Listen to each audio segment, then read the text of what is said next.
Pura-pura lumpuh. Episode 74. Inilah akhir. Karya Via Raya. Lepasin aku, teriak Prita sambil memukul-mukul punggung Firas. Firas keluar kelas dalam posisi membopong tubuh Prita di bahunya. Sepanjang jalan keluar, Prita terus saja berteriak dan berontak. Tanpa menghiraukan semua tatapan orang-orang, Firas pun tetap fokus menghadap ke depan. Sementara Zafran, ia melihat sang bos keluar dari gerbang sekolah, langsung keluar dan membukakan pintu mobil. Firas bergegas membaringkan tubuh Prita di kursi penumpang. Kemudian ia langsung ikut masuk dan menutup pintu mobil. "Kunci, Za," perintah Firas. Buka pintunya," teriak Prita memukul-mukul jendela mobil. Buka, sambung Prita berteriak menatap tajam ke arah Firas. "Ntar aku buka kalau udah sampai rumah," balas Firas santai. Rumah siapa?" tanya Prita melirik tajam. "Ya rumah kita lah, rumah siapa lagi? Udah, mendingan kamu duduk diem," balas Firas. Prita menggertakkan giginya kesal. Ia tidak menyangka akan bertemu orang seperti Firas. Memaksanya ikut ke rumah laki-laki itu tanpa persetujuannya. "Apa Pak Firas lupa dengan apa yang saya katakan sebelumnya?" tanya Zafran setelah mengunci pintu mobil. "Saya tidak lupa, Zah," jawab Firas menatap Prita yang memberingsut di pojokan kursi. Hanya saja ia tidak tahan jika harus berlama-lama jauh dari Prita. Jika ia tidak memaksa, mana mungkin Prita mau ikut dengannya. "Lalu kenapa Bapak memaksa Ibu Prita?" tanya Zafran mengernyit heran. "Ini bukan urusanmu, Laksamana Zafran," bentak Firas menggertakkan giginya membuat Prita tersentak kaget. "Bukankah kamu yang mengatakan agar membuat istriku cepat mengingatku? Jadi sekarang kamu hanya perlu diam," bentak Firas lagi mulai geram. Mendengar ucapan sang bos, Zafran langsung terdiam. Ia sadar bahwa dirinya terlalu mencampuri urusan kehidupan pribadi atasannya. "Maaf," lirih Zafran. "Turun," ujar Firas setelah sampai di halaman rumahnya.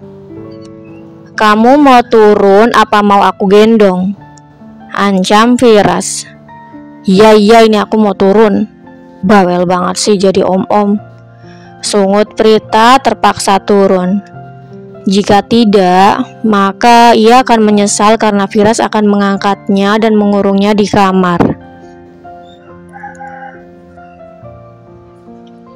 "Bagus, kamu hilang ingatan tapi kebiasaan kamu tetap gak berubah, Prita. Tolong sopan sedikit sama suami kamu ini," protes Firas. "Suami apaan? Nikah aja enggak, masa dibilang suami? Mana buktinya kalau kita udah nikah?" tanya Prita meminta bukti. "Kenapa baru minta bukti sekarang? Kenapa gak dari tadi pas lagi di kelas?" Firas balik bertanya. "Emangnya kenapa?" Bukan jawaban, tetapi justru pertanyaan yang ia lontarkan. "Kamu bisa tanya Anggi dan minta bukti pernikahan kita di komunitas sekolah. Dari tadi kamu pasti bertanya-tanya kan, kenapa teman-teman kelas kamu mendukung aku? Itu karena mereka tahu bagaimana hubungan kita," balas Firas. "Kalau kamu masih gak percaya, ayo kita cek ke dalam. Ada yang pengen aku tunjukin ke kamu," sambung Firas sambil menarik tangan Prita. Apaan sih nih om-om? Kok maksa banget? Bisik Prita dalam hati. Meskipun dalam hati tidak terima, tetapi Prita tetap berjalan dengan posisi bergandengan tangan. Selamat datang kembali Nyonya muda, sapa para asisten rumah tangga yang berjejer rapi di depan pintu. Iya. Refleks Prita menjawab meski terbata. Ia tersenyum kaku karena merasa tidak mengenal mereka. Kemudian ia masuk ke dalam rumah dan seketika ia dibuat terkejut dengan figura-figura yang terpampang di ruang tamu. Tidak hanya itu saja, di tembok samping tangga pun banyak foto yang terpampang di sana. Apa benar gue udah nikah sama nih om-om? Terus gimana dengan Pak Irsyad? Apa jangan-jangan semua foto ini editan? Batin Prita bertanya-tanya. Prita mulai curiga melihat banyaknya foto yang menggambarkan dirinya dan Firas. Ia berpikir bahwa semua foto yang ada di rumah ini hanyalah editan. Kamu kenapa bengong? Ayo masuk, ajak Firas masuk ke dalam kamar. Ia menarik tangan Prita dan merapatkannya ke pintu. Setelah masuk ke dalam, ia menatap wajah istrinya lekat. Kemudian ia memeluknya erat dengan menggunakan kata maaf. Kenapa minta maaf? Apa pemikiranku benar tentang semua foto itu? Tanya Prita. Pemikiran apa? Firas balik bertanya tanpa melepas pelukannya. Semua foto yang ada di rumah ini palsu kan? Jawab Prita tanpa ragu. Kamu nih ada-ada aja, ujar Firas serta terbahak-bahak.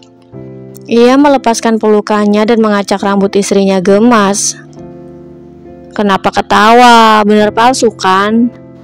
Prita masih mempertanyakan keaslian semua foto yang ada. Gak ada yang palsu sayang, semua foto di rumah ini asli, termasuk poster itu. Tunjuk Firas ke arah di mana poster besar terpampang di tembok tepat di atas tempat tidur. Astaga! Prita terkejut melihat poster itu. Ia berlari naik ke atas tempat tidur dan mencoba untuk menutupi wajahnya.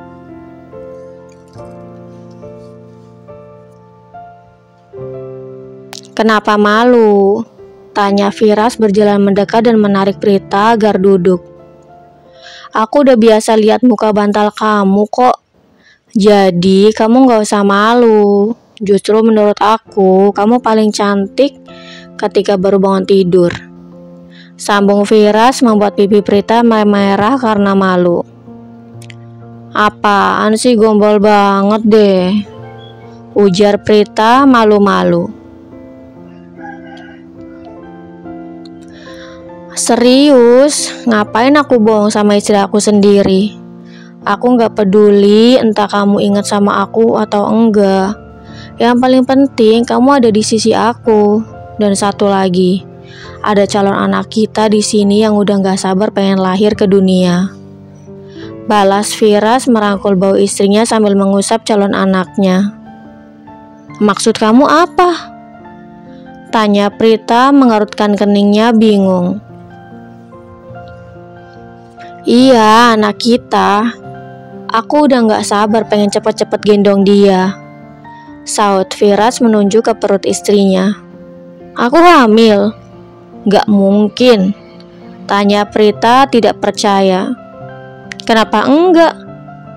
Kita menikah hampir 1 tahun dan kita juga udah sering melakukannya. Jadi inilah hasilnya, jawab Firas kembali mengusap perut rata istri kecilnya.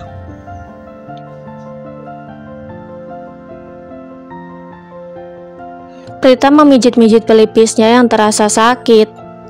Bayang-bayang pernikahan paksanya mulai tergambar, seperti hasil rekaman yang diputar. Ia melirik menatap wajah Firas lekas. Sama, mukanya sama persis. Batin Prita menyamakan wajah Firas ketika mereka menikah. Au!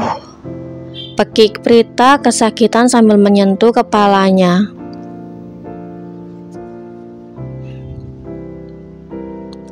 Kamu kenapa sayang? Apa ada yang sakit? Yang mana? Cepat bilang sama aku. Apa mau aku bawa ke dokter?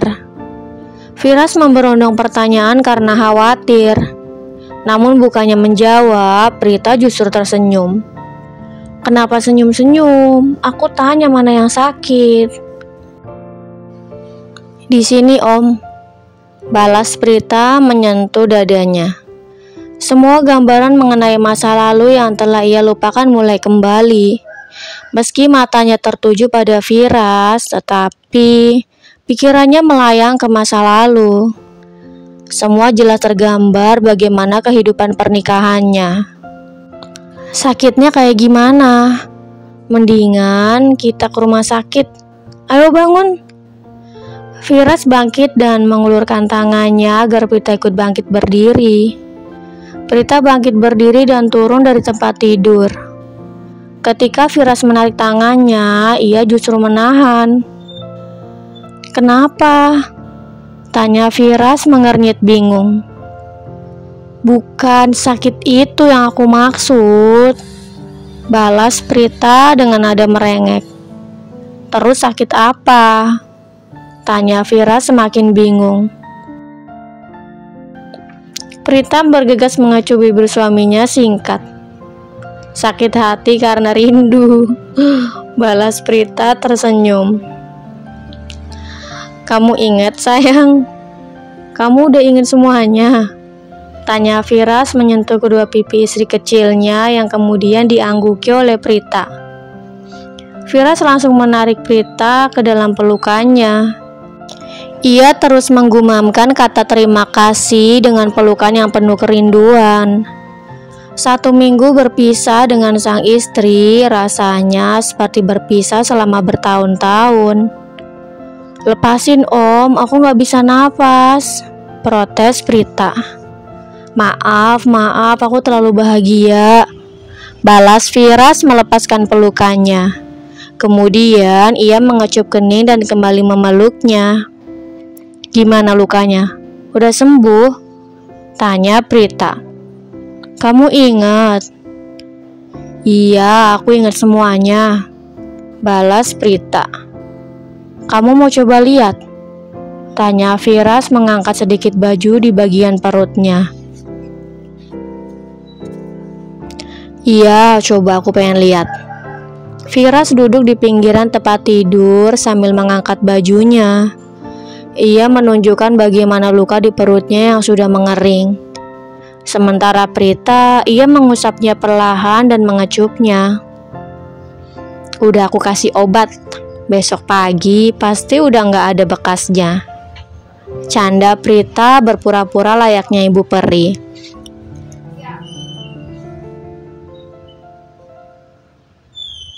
Gak perlu nunggu besok, hari ini juga bisa langsung sembuh asalkan.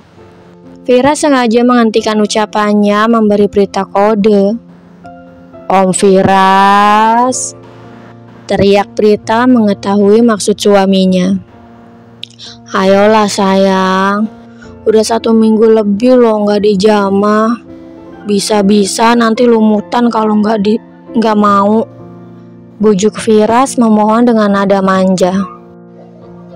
Enggak, pokoknya kalau aku bilang enggak ya enggak, tolak Prita dengan tegas. Ia bangkit dan mulai menjauh.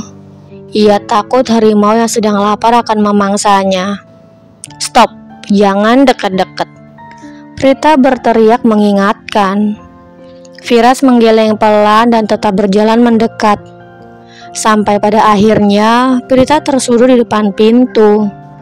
Ketika ia hendak memutar knop dan keluar, Firas bergegas menahannya dengan tangan kirinya. Kemudian tangan kanannya memutar kunci dan mencabut melemparkannya ke sembarang arah. Kamu gak ada pilihan lain selain menerimanya sayang, Bisik Firas di telinga Prita membuat bulu kuduknya meremang. Desiran hebat mengalir di setiap aliran darahnya, ditambah dengan gigitan-gigitan kecil hingga kecupan mesra, membuat Prita kehilangan akal dan ya, akhirnya Prita menyerahkan diri. Terdengarlah suara lengkingan merdu dari keduanya. Kala mereka berdua saling memberikan tanda kemerahan, menikmati setiap sentuhan, setiap kecupan, bahkan setiap hujaman yang penuh kerinduan itu. Kini peluh menyelimuti keduanya. Berkat aktivitas panas ini, membuat Prita terlelap. Firas mengecup kening istri kecilnya dan bangkit. Ia mendengar suara ketukan pintu beberapa kali dan suara tangisan anak kecil yang semakin lama semakin pecah. Ia bergegas mengenakan pakaiannya dan membuka pintu. "Kalian ngapain sih di dalam lama banget? Ini anak kamu nangis gak berhenti-berhenti. Dari tadi mintanya sama maminya mulu," tanya Aisyah yang sedang menggendong sosok mungil yang terlihat sangat mirip dengan Firas anaknya. Kemudian ia menyodorkan cucunya pada sang ayah, meraihnya. "Ya elah ma, kayak gak tahu aja. Firas nitipin Kai sama mama karena tadi mau tempur. Lihat tuh, maminya Kai sampai tepar gitu. Hehehe," saut Firas membuka sedikit pintu membiarkan sang ibu melihat istrinya yang sedang terlelap. "Kamu nih kebiasaan banget. Udah ah, mama mau nemenin papa kamu lagi," ujar Aisyah melangkah turun ke bawah menyusuri anak tangga.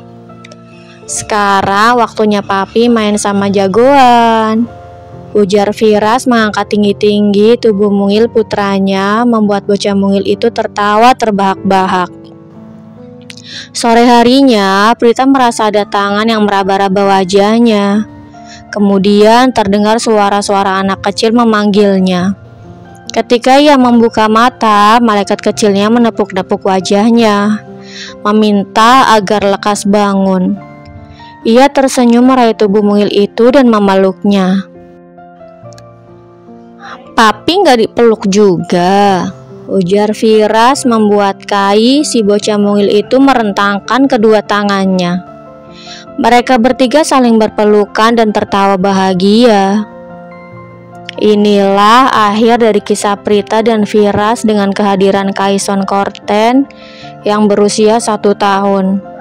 Berharap mereka selalu hidup bahagia tanpa adanya indira-indira lain di luaran sana yang akan mengganggu kehidupan bahagia mereka. Tamat. Jangan lupa untuk like, komen, share, subscribe, dan tekan tombol lonceng untuk mendapatkan notifikasi judul terbaru selanjutnya. Terima kasih.